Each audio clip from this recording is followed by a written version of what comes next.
जय माता दी दोस्तों। मैं अनामिका एक बार फिर से स्वागत करती हूँ मन के दर्पण में। आपके और मेरे मन के दर्पण में एक बार फिर से स्वागत है आप सभी लोगों का। दोस्तों, मेरी बताई हुई बातें आपको अच्छी लग रही हैं, ये जानकर मुझे बहुत अच्छा लग रहा है। आप जितना प्यार मुझे दे रहे हैं उसके लिए बहुत बहुत धन्यवाद दोस्तों। मेरी छोटी सी कोशिश कामयाब हो रही है। मुझे बस यही खुशी है कि आप लोगों को मेरी बताई हुई बातें पसंद आ रही है। कहीं न कहीं वे आपको शांति प्रदान कर रही है। बस मेरा मकसद यही था कि मेरे दोस्तों को अशांति जो मन में है उनके मन को मैं शांत कर सकूं। दोस्तों, अगर मेरी बातें आपको अच्छी लगती हैं इसके लिए बहुत बहुत धन्यवाद। मेरा किया हुआ मेहनत सफल हो गया। दोस्तों, मैं आज आपके साथ जुड़ी हूँ एक नए टॉपिक को, एक नए विषय को लेके। हर एक उस बात को जो मुझे परेशान करती थी, मैं अपने आप को उससे बाहर निकाली हूँ। आज आप लोगों से जुड़ी हूँ। वे तरीका मैं आपको बताऊँगी, कैसे अपने डिप्रेशन को, कैसे अपने चंचल मन को कैसे हम शांत कर सकें, हर परेशानी से कैसे निकल सकें। इंसान वही है जो हर हालात से निकल जाए, और हमें कोशिश हमेशा करनी चाहिए। अपनी कोशिश को कभी कम नहीं करना चाहिए। हमेशा उसको लेके, अपने हौसले को लेके आगे बढ़ना चाहिए। दोस्तों, अगर मेरी की हुई बातें, मेरी बताई हुई बातें आपको अच्छी लगती हैं तो प्लीज़ वीडियो को लाइक करिए, सब्सक्राइब करिए। दोस्तों, कमेंट में बताइए कि मेरी बताई हुई बातें आपको कैसी लगती हैं। प्लीज़ दोस्तों, मुझे पता चले कि मेरी दी हुई जानकारी आपको पसंद आती है तो मेरा किया हुआ ये छोटा सा प्रयास मुझे अच्छा लगेगा। तो दोस्तों, आज मैं इस टॉपिक पे आपसे बात करना चाहती हूँ कि कई लोग होते हैं, उनका मन अशांत होता है, उनको समझ में नहीं आता है कि मैं क्या करूँ। दोस्तों, बस ये टॉपिक आपके लिए है। इन बातों को सुनिए और अपने अशांत मन को शांत करिए, क्योंकि अगर आपका मन अशांत होता है तभी आपका मन भटकता है। अपने मन को भटकाइए नहीं, उसको स्थिर करिए। इन बातों को सुनिए और अपने अशांत मन को शांत रखिए। दोस्तों, एक बात बोलूं, समय क्या कहता है, इस चीज़ को सुनिए। समय कहता है, इतना मगरूर मत बन, मुझे वक्त कहते हैं, मैंने कई बादशाहों को दरबार बनाया है। दोस्तों, समय है, आज आपके विपरीत है, कल आपके साथ होगा।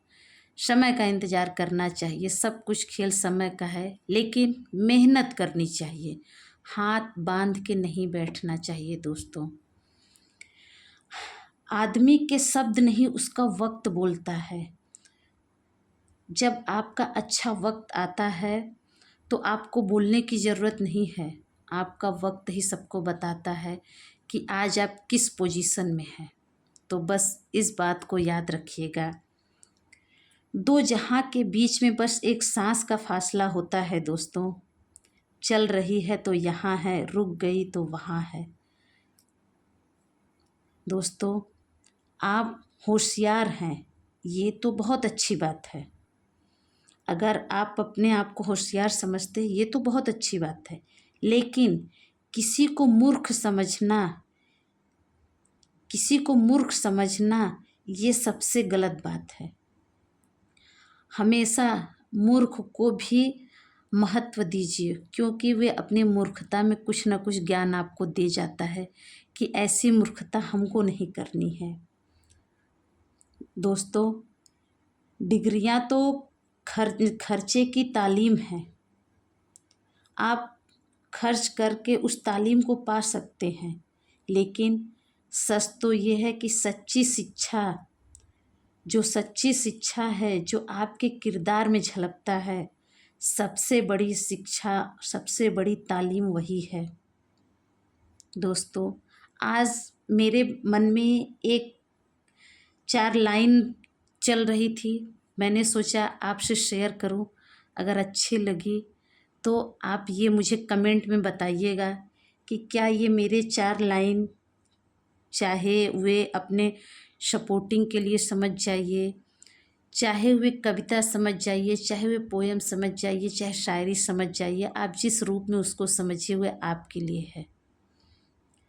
सत्य कहो सुंदर कहो, कहो स्पष्ट, सत्य कहो सुंदर कहो, कहो स्पष्ट, कहो न सुंदर झूठ, फिर चाहे कोई खुश रहे चाहे जाए रूठ।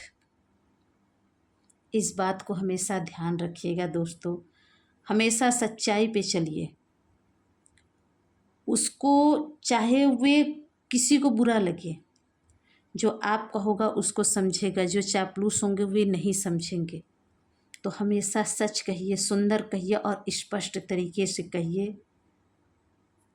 इसमें कहा भी गया है, चाहे फिर वे खुश हो चाहे जाए रूठ, उसकी चिंता आपको नहीं करनी है। आप अगर इतना सोच के चलोगे तो आप अपने मन को कैसे शांत रखोगे? तो आपका मन अशांत रहेगा ही, क्योंकि आप उस उधेड़-बुन में लगे रहोगे कि मुझसे कोई नाराज़ ना हो जाए, मुझसे कोई गलती ना हो जाए। यार हम भी इंसान हैं, क्यों नहीं होगी गलती? ज़रूर होगी, लेकिन उस गलती को दोहराना नहीं है। दोस्तों, अपनी किस्मत को कभी दोष ना देना, कभी भी अपनी किस्मत को दोष नहीं देना चाहिए। आपको ऊपर वाले ने इंसान बना के भेजा, इससे बड़ी क्या बात हो सकती है? पता है दोस्तों, जो चीज़ हम इंसान कर सकते हैं, जो चीज़ हम लोग कर सकते हैं, वे जानवर नहीं कर सकते, वे पशु पक्षी नहीं कर सकते। तो इससे बड़ी ऊपर वाले की क्या मेहरबानी है कि उसने हमें इंसान बना के भेजा है। हमारी भी ज़िंदगी का कोई ना कोई मायना तो होगा, ज़रूर होगा, क्योंकि मेरा मानना है कि भगवान कभी भी कोई बेकार चीज़ नहीं बनाता है। अगर हम इस धरती पे आए हैं तो उसका कोई मकसद होगा। तो कभी भी अपने आप को हीन नहीं समझना चाहिए, कमज़ोर नहीं समझना चाहिए। ये सोचना चाहिए कि ऊपर वाले ने मुझे इस धरती पे भेजा है तो कोई ना कोई मकसद होगा जो मैं इस धरती पे आया हूँ। उसको पूरा करिए, उसको जानने की कोशिश करिए।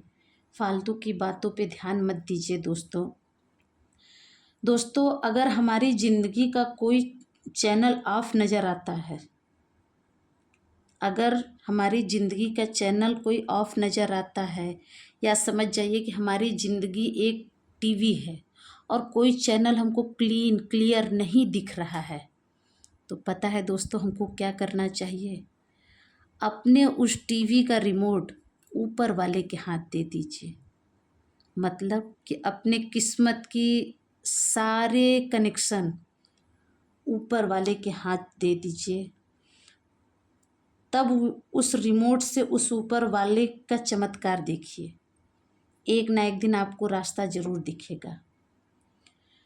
दोस्तों, मैं आपको एक छोटी सी स्टोरी के तौर बताएं कि मतलब कि इससे हमको क्या शिक्षा मिलती है। दोस्तों, एक व्यक्ति ने एक बुजुर्ग से कहा कि मुझे ज़िंदगी के कुछ नुस्खे दीजिए, कुछ नसीहतें दीजिए, जिससे मैं अपनी ज़िंदगी को बेहतर समझ सकूं। तो पता है उस बुजुर्ग ने उस आदमी से पूछा, क्या कभी तुमने बर्तन मांजे हैं? पहले तो वह आदमी आश्चर्य हुआ कि ज़िंदगी के नुस्खे से इस बर्तन का क्या कनेक्शन हो सकता है। वे सोचता रह गया कि इससे क्या कनेक्शन है। उसने बहुत सोचने के बाद कहा कि हाँ, मैंने मांजा है। तो दादाजी ने कहा कि तो तुमको उससे क्या नसीहत मिली? उसने कहा कुछ भी नहीं। तो दादाजी, जो बुजुर्ग दादाजी थे, वे हंसे और बोले, हमेशा बर्तन को बाहर से ज़्यादा अंदर मांजा जाता है। इसका मतलब है कि हमें अपने आप को अंदर से ज़्यादा मांजना चाहिए, अपने आप को अंदर से ज़्यादा निखारना चाहिए। जितना आप अपने आप को अंदर से निखारोगे उतना ही आप बाहर से निखरोगे। इसीलिए हमको अपने अंदर की आवाज़ को सुनना चाहिए। पता है दोस्तों, जो अंदर की सुनता है वे निखरता है, जो बाहर की सुनता है वे बिखरता है। दोस्तों, समझदार और मूर्ख लोग में कुछ फ़र्क ये भी है कि समझदार व्यक्ति जो होता है उससे जो कमियां या गलतियां होती हैं वे खुद देख लेते हैं और उसे सुधारने की कोशिश करते हैं। लेकिन मूर्ख लोगों की कमियां लोग दिखाते हैं, उन्हें अपनी कमियां नहीं दिखाई देती कि वे क्या कर रहे हैं। तो इसलिए दोस्तों, हम जिस उलझन में पड़े रहते हैं, अपने अंदर झांकिए, अपने अशांत मन को शांत रखिए, इधर उधर विचलित ना होइए, हमेशा अपने लक्ष्य पे फोकस करिए, ऊपर वाले पे विश्वास करिए, सब कुछ अच्छा होगा। ये समय है दोस्तों, ज़रूर बदलता है, बस आप हिम्मत ना हारिए। आप अगर चट्टान की तरह खड़े हैं तो कोई भी तकलीफ़, कोई भी मुसीबत आपको हिला नहीं सकती। बस उसी तरीके से प्रभु का नाम लीजिए, अपने अशांत मन को शांत रखिए, अपने मन को एकाग्रचित रखिए। कभी भी कोई परेशानी आए, ऊपर वाले से प्रार्थना करिए कि मुझे इस परेशानी में जब भी निकालना, लेकिन जब तक मैं इस परेशानी में हूँ मुझे इससे लड़ने की शक्ति देना। देखिए आप कैसे उस परेशानी से निकलते हैं, क्योंकि परीक्षा की घड़ी में सिर्फ ऊपर वाला अगर साथ होता है तो हम हर परीक्षा से उत्तीर्ण होते हैं। तो बस सदा उसकी कृपा में रहिए, अपने मन को शांत करें, अपने लक्ष्य से विमुख मत होइए, आपका मन जरूर शांत होगा। अगर मेरी बताई हुई ये बातें आपको अच्छी लगी हों तो कमेंट बॉक्स में ज़रूर कमेंट करिएगा दोस्तों। मैं फिर आपसे मिलूँगी कुछ नए टॉपिक से, अपने दोस्तों की बातों को लेकर, आपके विचारों को लेकर। दोस्तों, आपको ये वीडियो कैसा लगा प्लीज़ कमेंट करिएगा, लाइक करिए, सब्सक्राइब करिए। फिर मिलूँगी, ये अनामिका एक बार फिर मिलेगी मन के दर्पण में, आपके और मेरे मन के दर्पण में। कुछ अपनी कहूँगी, कुछ आपकी सुनूँगी, मन की बातें होंगी दोस्तों। तो फिर मिलते हैं। जय माता दी दोस्तों।